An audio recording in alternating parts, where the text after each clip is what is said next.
standout kit at the moment is the Ludwig 1962. That just did a session, was it 2 days ago, mate? Yesterday. So we left it all mic'd up, just so we could talk you through what our current sort of favourite mics for it at the moment are. We've been really loving the Royers, the 121s as overheads. They're not being a condenser, they're just a little bit darker, but that seems to work really well in this room.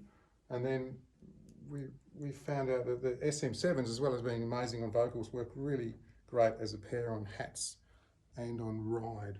And that's something that's known as the Nashville sort of top-end mic technique. A new acquisition is the Neumann 47 for bass drum, and we paired that up with an M88 for that particular session. These have probably been the standard tom mic since the 70s, the Sennheiser 421. We're also using one of those on bottom snare, down underneath. Makes a great bottom snare mic as well. And then the classic Shure 57, hard to beat on snare top. And then to really capture the sound of the room, we've just been trying all different room positions, especially since we put those big diffusers in. So you can see we've got one of the SE tube mics right up hard against the, almost hard against the timber there. And this one over, another one over there on the drum wall. So we're using those as a near and far kind of arrangement. And it's gone now, but we were using the 87 over against that wall as so we had a triangle, a room triangle, 2 stereos and a mono. Well, we nearly forgot the mic cupboard. Let's see what we can find in here. Okay, what have we got in here? Some of the mics are already out, but here's a great little one I mentioned earlier.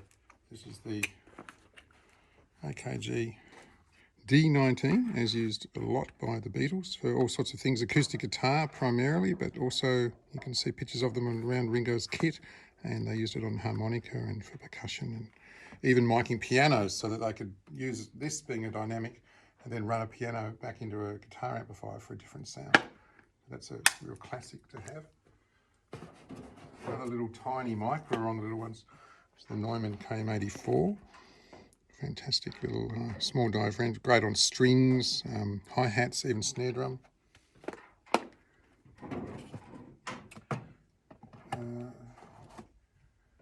Some of those here. Here's an interesting modern mic, an Audio-Technica ribbon mic, the AT4080.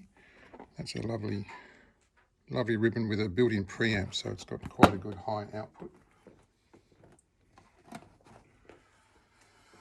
The Royer ribbons we talked about, they're already out. The 87's out, the FET 47's out.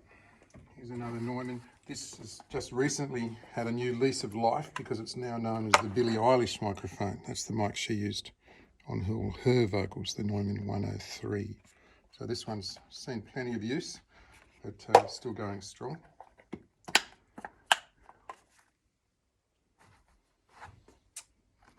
Here, talking about singers, this is the famous Tom York from Radiohead microphone, the EV-RE20, also used by countless broadcast guys like John Laws and people over the years. That's a great vocal mic, and also bass and bass drum mic. The Hoodoo Gurus had that on their bass guitar amp recently. Another low frequency mic is this Akg D112, and it's seen many years of service, but it's known as the old eggshell microphone. Really great on bass drum. What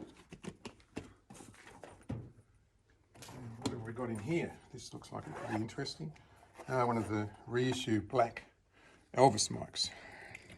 It's a lovely piece and great for all sorts of things, even film clips. Now there's some really special mics here.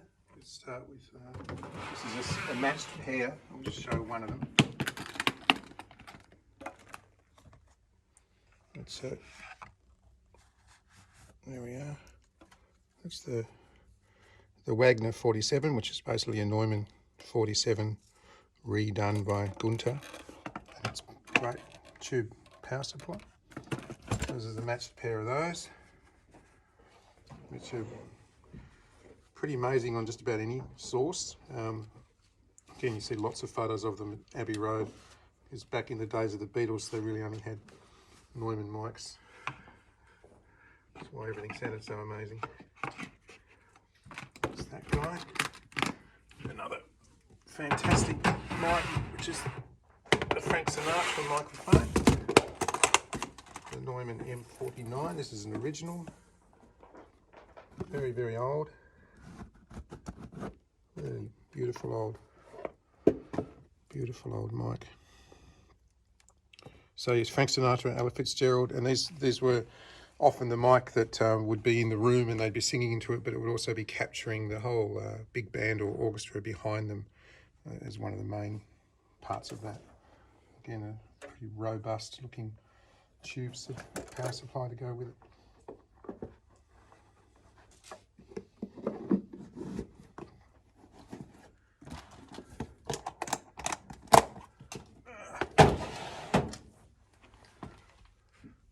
Another 47, so we've seen those. This is the Mono 47, much like one of those. This is a more modern mic, a little bit like a C12, it's a Mic Tech. If you want like a modern pop vocal sound, that sort of thing, we often pull this one out. Very nice mic, little used, so it's in fantastic condition. This is probably the most special mic we have at the moment, which is it's an ELM 251, but this one is extra special because it was the calibration mic used in the factory to calibrate all the other mics against it. So even though it's got the Akg badge, it's all the others were known as Telefunken mics. So that's really a beautiful piece to have.